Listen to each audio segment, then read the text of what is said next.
waa presse bi di leen di sargal leen di jox seen wàccuwaay ci seen teewaay fii comme nu ngeen ko xamee tey mooy lu ñuy woowee suñu lancement officiel de la vente des cartes ñetti weer ci ginnaaw yàlla ci mbaaxam moo ñu may ñu mën a lancer lii di mouvement Sénégal bi ñu bokk fépp fu doomu Sénégal di yeewu lu ñu gëm mooy ci la bokk yàlla def ci xéwal ba tey nit ñi jox ñu bopp.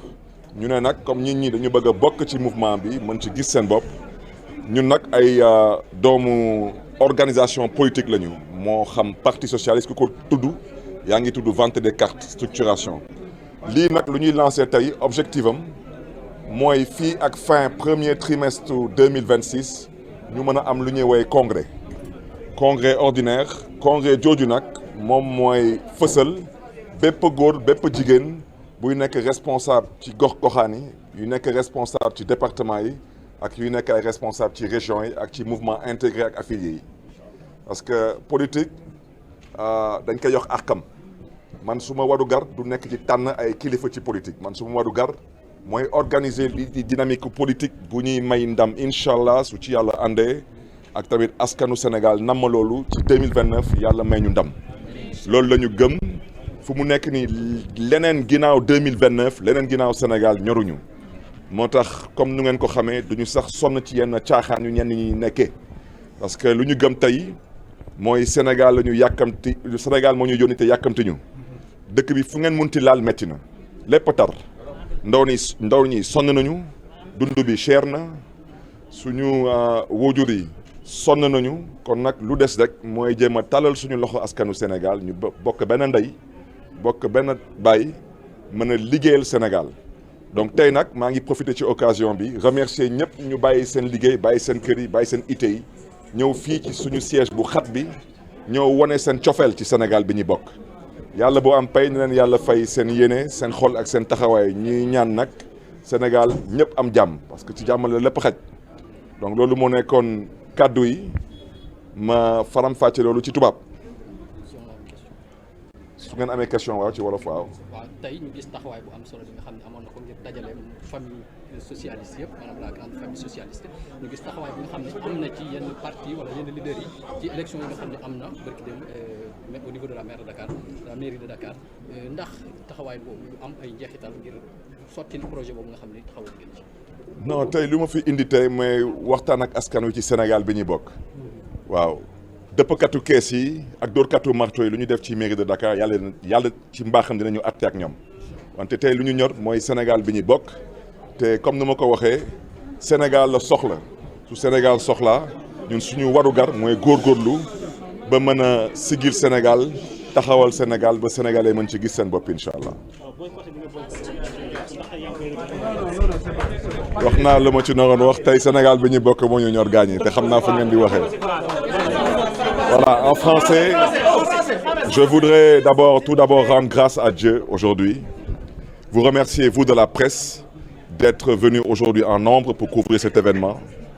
Remercier tous les Sénégalais et toutes les Sénégalaises qui ont accepté de venir aujourd'hui se joindre à nous. Comme vous le savez, il y a 3 mois de cela, Dieu dans sa miséricorde nous a permis de lancer le mouvement Sénégal bi ñu bokk, le Sénégal en partage. Et 3 mois plus tard, aujourd'hui, nous avons tous constaté qu'il y a un enthousiasme, un optimisme sans précédent autour de ce mouvement.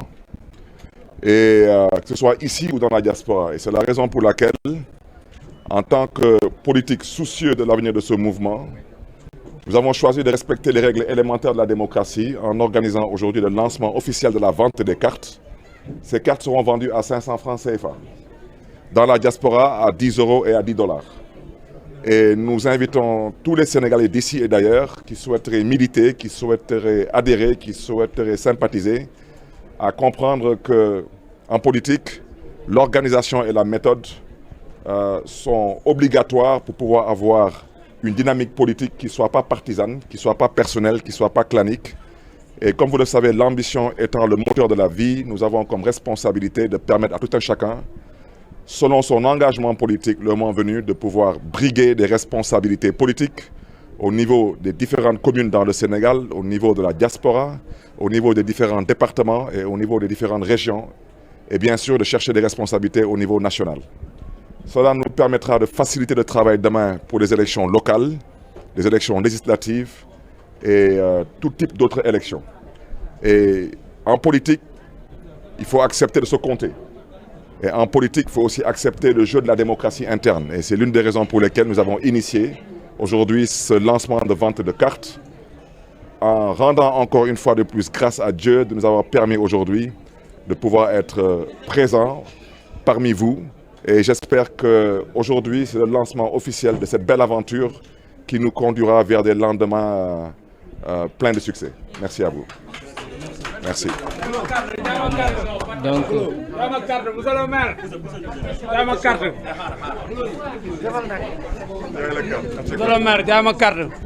Le président de la République, inchallah rabbi, jaay ma carte. lu ma bëggoon wax mooy jaayam carte bi ci suuf la. Monsieur le maire, man yow yaa may jaay carte. man maa lay jaay carte. Monsieur le maire, mani. yow foo jógee. Man maa ngi jógee Touba Mbacké laa jógee. Monsieur le maire. waaw Touba Mbacké laa jógee. waaw. non man dañ may jaay carte. man dama jaay carte parce que moom laa bëgg mu jaay ma.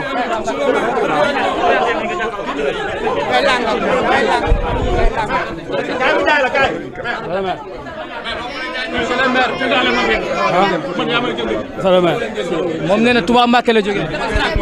waaw non nit ñi jóge nañ fu nekk. gis ngeen soxna si bii. mi ngi nii moom kii Tugal la jóge. mi ngi nii.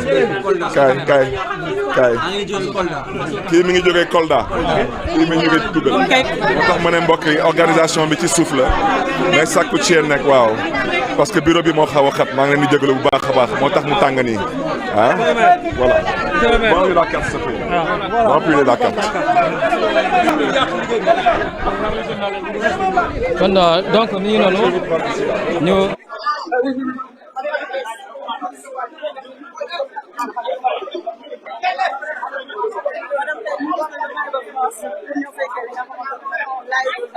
Vous êtes en live dans la page de parti.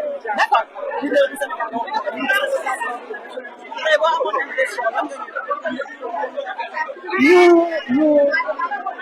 ñu intéressé wu surtout ci li ñu tax a jóg xam barke fi mu jëm ñun tam leeral bu baax a baax di ñu gën a sax boosté ci li mu jëm ñu bàyyi polémique yeeg yenn wax yi parce que yooyu day suul parti il faut ñun ñu xam intention bi lan la nar a dëkk bi loolu moo gën a important comme ñu au delà de jënd carte bi boo foog ñu xam ñun lan la ñuy wax ñeneen ñi nit pour mun leen a xëcc